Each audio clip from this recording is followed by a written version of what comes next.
Welcome to Biz Ed Made Simple. In this video, we're looking at the main methods of production. We're going to look at exactly what they are. We're going to know the advantages and disadvantages of each of them. But then because we fully understand it, we're going to be able to recommend an appropriate method for a business situation. Now, on my screen, we've already got the definitions up there. You can look them up. We can write them down. I'm not going to read them out. They're nice and complicated. You got to remember them, but I'm more interested in understanding it. So let's get into the silly story as always, so we can fully understand what those definitions mean. We'll come back to them later on. Now, my absolute favorite way to teach this as a teacher is by getting the children role playing. And if you are a teacher, I thoroughly recommend doing this with your class. It's the best way to do it. But I'm just over the video going to talk about what I do with my children. And I just did this yesterday, in fact, with my year 11 class. So what I do is I get them arranged into 3 groups. I've got more in my class, but we'll pretend that I've got 7, as you can see on my screen. Now, I arrange the first in a row, and I call them Freddy's Factory. And then I arrange the second group, similar, and we're going to say there's 3 of them in this, and I call them Betty's Factory. And then I put one poor person on their own, and I say that's just John. Then I go about giving them instructions. I say, we're going to be making birthday cards. I have a big stack of rough paper. And I go to this group first, and I explain to this person, the first one sitting there on my sort of conveyor belt line, and I say, your job is to take this pile and to neatly fold the piece of paper in half, okay, to get us set up for a birthday card.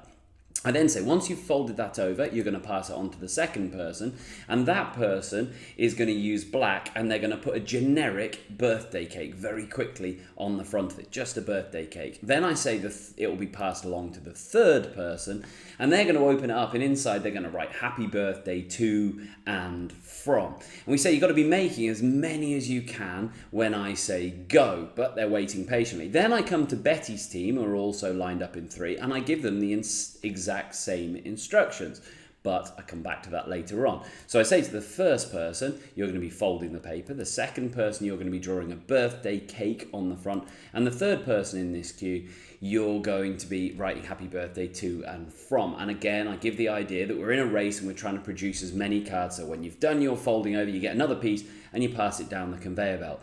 Then poor old John. I come over to John and I say, well, you're not in a team. In fact, I want you to make a very personalised birthday card for my partner, and I tell them a little something about them. I say her name's Daniela, she's a PE teacher, and I give all of this information. I say I want you to make a really special birthday card for them. They all get a little bit excited, and I say 3, 2, 1, and the factory opens. And then off we go. They're working on that task happily. Teachers, please do it. It's really good. Okay. But just because I'm really annoying as a teacher, about halfway through the task, and you can do this for as long as you like, depending on how much paper you want to go through, but about halfway through the task, I don't do it for long, I creep over to group number 2 and I take their pencil cases and I literally hide them. They're not really noticing because they're in a race seeing what Freddie's team is doing. But I take their pencil cases and then I call them to a stop, just team number 2. The others are still working, Freddie's and John's are still working. I say, stop there, wait. Okay, and I'm really sexist at this point. I say, okay, well, I've decided that the birthday cards, they're too generic with just all in black and all just a cake. I want to make a card specially for boys. Again, very sexist. But from now on, I only want you to use blue pens because all boys like blue.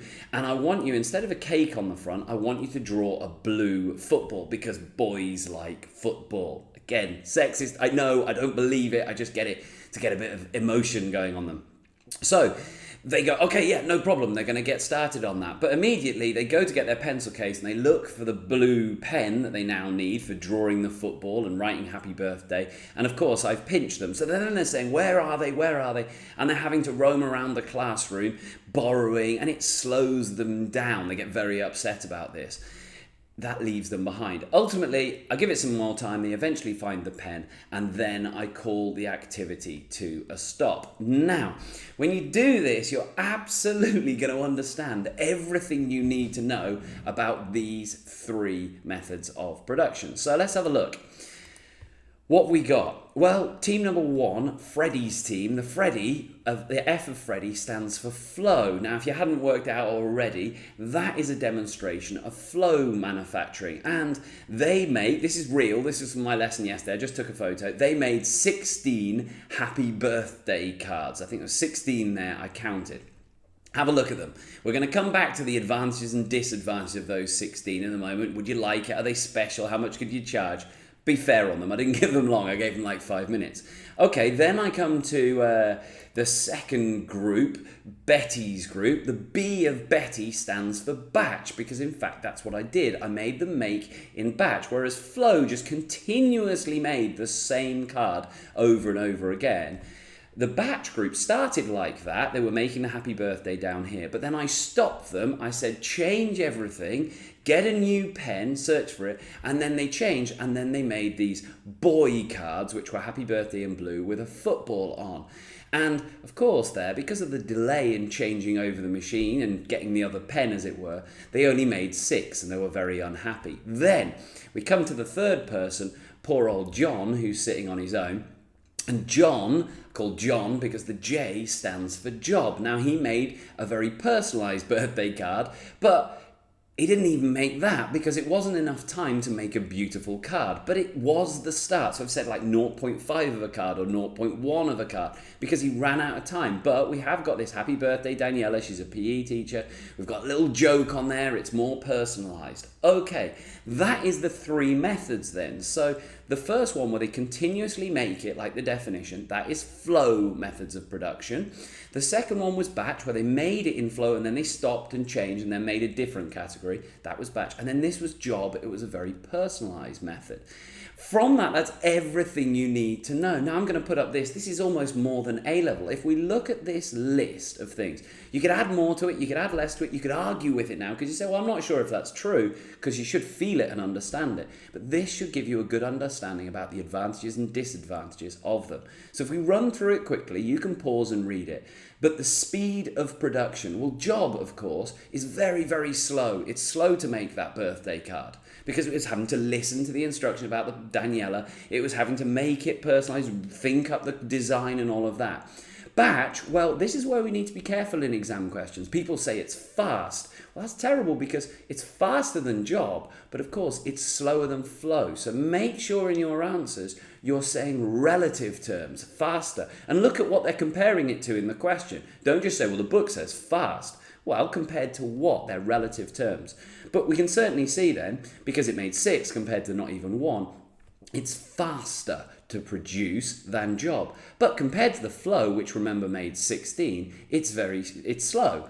So flow is the fastest. Flexibility in meeting the order. Well, job, very, very high. You can put jokes in there, you can put pink, you can put whatever you like within it. Medium flexibility with batch. You can put the blue pen, but you have to stop and start the production process over again. And then with flow, it's very, very low. Customer satisfaction, well, think about that. We've all had this flow birthday card at some point, and it's not very special. You don't feel very loved. So satisfaction is generic. It's just, oh, I love cakes. What does that mean? You're not very satisfied. Batch, okay, kind of your grandma gives it, oh, I'm a boy, I like balls and football and blue. Okay, medium, there's a little bit of thought, so medium satisfaction. But definitely the highest satisfaction is getting this personalised birthday card. If this was a famous artist and you go, wow, it's so special. They've really thought about me and thought about my interests. Therefore, that can be reflected in the selling price. This personalised birthday card, if it was done by an artist, could be 200 euros, could be 2,000 euros. The batch, well, 1.5, 1.5 euros maybe. But lowest of all is the flow because it's a fairly generic standard mass market card. So a little bit higher for batch. The skill of the workers. Well, absolutely. Job is dependent on a skilled worker. Should be very skilled, high skill, because they need to be an artist to make this. They're making different things every time.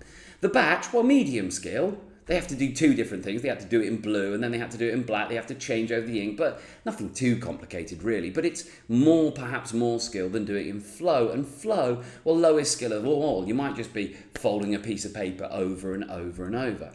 Therefore, in terms of motivation, if we think about these two jobs, and you can compare it to different businesses that go on, but that would be quite a nice job, drawing birthday cards. Of course, John in this situation is quite happy doing it. It's quite artistic, particularly if you like that. So satisfaction is high. You've got creative control. Compare it all to your Maslow's hierarchy and all of those different things. You've got high autonomy over these things. So it's a nice job to do. Medium, although I wouldn't like doing it, I'd say medium to low batch. It's really boring, but you go, well, at least I can change later on to a blue pen. That's a bit of a change. And then lowest of all, flow. It's really boring. You're just doing the same thing over and over and over and over. And that's where we might have to bring in job rotation from motivation techniques. Have a look in another video. The market size, well, not a great question there, but we could fit the rough idea. It's going to be very niche, the job card. The batch is pretty large, and then the flow is very large. It's mass market making those cards, but it's pretty large as batch as well, you could argue. But as a rough idea, it's something to think about. The output produced, well, we said 1 or not even 1, so it's low for job. It was 6, literally it was 6 for batch, so medium, and then it was 16, very high for flow. That's great. What does that do to the unit cost? Have a look at the idea of unit costs in another video, but the unit costs are very high. To produce 1 birthday card, job is very high. It's medium for batch, and it's very low because you produce 16 cards in the same amount of time and cost for flow, so it's the lowest there. Startup capital needed, well, you could argue this could be fit with different businesses, you have to think about it, but pretty low for job. It could just be you need an artist. Now you might have to pay them a lot of salary, but that's not startup costs. The initial just look for a good artist, and they'd probably be using their own human tools. Then medium, now you could argue medium, you could argue the highest of them all there, depends what we're looking at. But in both of these, you might have some level of automation. You'd probably have robots now doing the folding, if that, and the so often startup capital is the highest if you're not using humans. And even if you are, it's probably a large conveyor belt factory system. Medium and high, you could reverse there. It depends on what the situation is. You could argue if you need a flow factory, that's high. And if you're going to swap it halfway through, you need it to be an adaptable factory, so it could be higher. Bit of something to debate there. In terms of inventory and stocks needed, well, low. You know what, that paper that John used, he only needed 1 sheet of paper, and they weren't in a rush going, quick, get me another. The flow, I was constantly just in time. They're going, give me more paper, give me more paper. We've got through, we've folded those. There we go. That tells you everything you need to know, even up at A level, about job, fact, batch, and flow. You should understand those ideas and therefore be able to apply it. When they give you a question, what do you think is the most suitable? Think back to that example. What were the good things and bad things about it? That's it for this video. I hope it helps. Any questions, put them in the comments below as usual.